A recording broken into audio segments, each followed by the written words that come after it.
സംസ്ഥാനത്തെ സർക്കാർ ആശുപത്രികളിൽ തുടർച്ചയായുണ്ടാകുന്ന ചികിത്സാ പിഴവുകളും അതിനെ തുടർന്നുള്ള രാഷ്ട്രീയ പ്രതിഷേധങ്ങളും കേരളത്തിന്റെ ആരോഗ്യമേഖലയെ വലിയ പ്രതിസന്ധിയിലാക്കിയിരിക്കുകയാണ്. ആരോഗ്യമന്ത്രിക്കെതിരായ പ്രതിഷേധങ്ങളും തുടർന്നുണ്ടായ രാഷ്ട്രീയ വിവാദങ്ങളും മാധ്യമശ്രദ്ധ പിടിച്ചുപറ്റുമ്പോഴും കേരളത്തിന്റെ ആരോഗ്യമേഖല അഭിമുഖീകരിക്കുന്ന യഥാർത്ഥ പ്രശ്നങ്ങൾ വിസ്മരിക്കപ്പെടുകയാണോ? ആരോഗ്യമേഖലയിലെ പിഴവുകളിൽ മൗനം പാലിക്കുന്ന ഉത്തരവാദിത്തപ്പെട്ടവർ തന്നെ പുതിയ വിവാദങ്ങളുമായി എത്തുന്നത് അത് മറച്ചുപിടിക്കാനുള്ള ശ്രമമാണോ എന്ന് സംശയിക്കേണ്ടിയിരിക്കുന്നു. സിസ്റ്റത്തിന്റെ പോരായ്മകളും അടിസ്ഥാന സൗകര്യങ്ങളുടെ കുറവും പരിഹരിക്കപ്പെടാതെ തുടരുന്നത് വലിയ ഭീഷണിയാണ്. ഡോക്ടർമാരുടെ കുറവ്, മരുന്നുകളുടെ ദൗർലഭ്യം, ചികിത്സാ ഗുണനിലവാരത്തിലെ വീഴ്ചകൾ എന്നിവ ഗൗരവമായി ചർച്ച ചെയ്യപ്പെടേണ്ട വിഷയങ്ങളാണ്. ഇത് ജനങ്ങളുടെ ആത്മവിശ്വാസം തകർക്കും. 5 വർഷം മുൻപ് ആലപ്പുഴ മെഡിക്കൽ കോളേജിൽ നടന്ന ശസ്ത്രക്രിയയ്ക്കിടെ വയറ്റിൽ കത്രിക കുടുങ്ങിയ സംഭവം പുറത്തുവന്നത് വലിയ ആശങ്കയുണ്ടാക്കി. കൂടാതെ നെടുമങ്ങാട് താലൂക്ക് ആശുപത്രിയിൽ നവജാത ശിശു മരിച്ചതിനെ തുടർന്നുണ്ടായ വിവാദവും ചികിത്സാ പിഴവുകളെക്കുറിച്ചുള്ള പരാതികൾ വർദ്ധിപ്പിച്ചു. അതുപോലെ കഴിഞ്ഞ 5 വർഷത്തിനിടെ 47ഓളം ചികിത്സാ പിഴവുമായി ബന്ധപ്പെട്ട പരാതികൾ ലഭിച്ചിട്ടുണ്ടെന്ന് റിപ്പോർട്ടുകൾ സൂചിപ്പിക്കുന്നു. ചികിത്സാ രംഗത്തെ അനാസ്ഥകൾക്ക് പുറമെ സ്റ്റാഫ് നഴ്സുമാരുടെയും ഡോക്ടർമാരുടെയും കുറവ് പല ആശുപത്രികളിലെയും പ്രവർത്തനത്തെയും ബാധിക്കുന്നുണ്ട്. ആരോഗ്യമന്ത്രിക്കെതിരെയുള്ള കരിങ്കൊടി പ്രതിഷേധവും തുടർന്നുള്ള പരിക്കും രാഷ്ട്രീയ ആയുധമായി മാറുമ്പോൾ ചികിത്സാ ഗുണനിലവാരം ഉറപ്പാക്കുന്നതിലോ ആശുപത്രികളിലെ അടിസ്ഥാന സൗകര്യങ്ങൾ മെച്ചപ്പെടുത്തുന്നതിലോ ഉള്ള ഗൗരവമായ ചർച്ചകൾ വഴിമാറിപ്പോകുന്നു.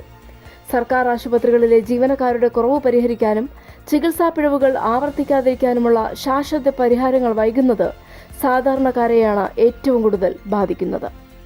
ആരോഗ്യമേഖലയിലെ ഈ തകർച്ചയെക്കുറിച്ച് പ്രതിപക്ഷ നേതാവ് വി ഡി സതീശൻ ഉൾപ്പെടെയുള്ളവർ ശക്തമായ വിമർശനം ഉന്നയിക്കുമ്പോൾ സർക്കാർ സംവിധാനങ്ങളിൽ പൊതുജന വിശ്വാസം വീണ്ടെടുക്കാൻ കൂടുതൽ സുതാര്യമായി പ്രവർത്തിക്കേണ്ടത് അനിവാര്യമാണ്.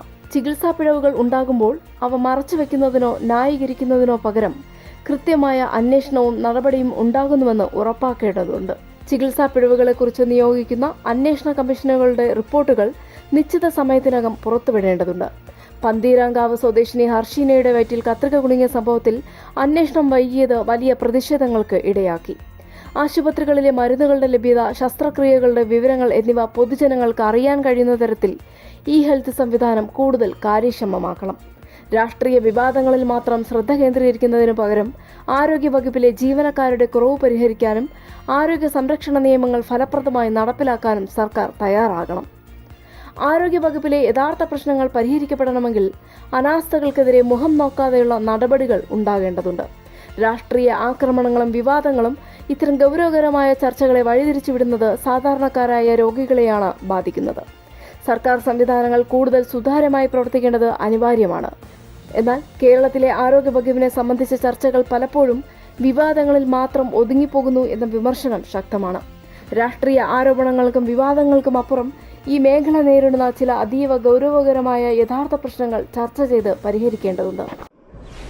Like, share, subscribe.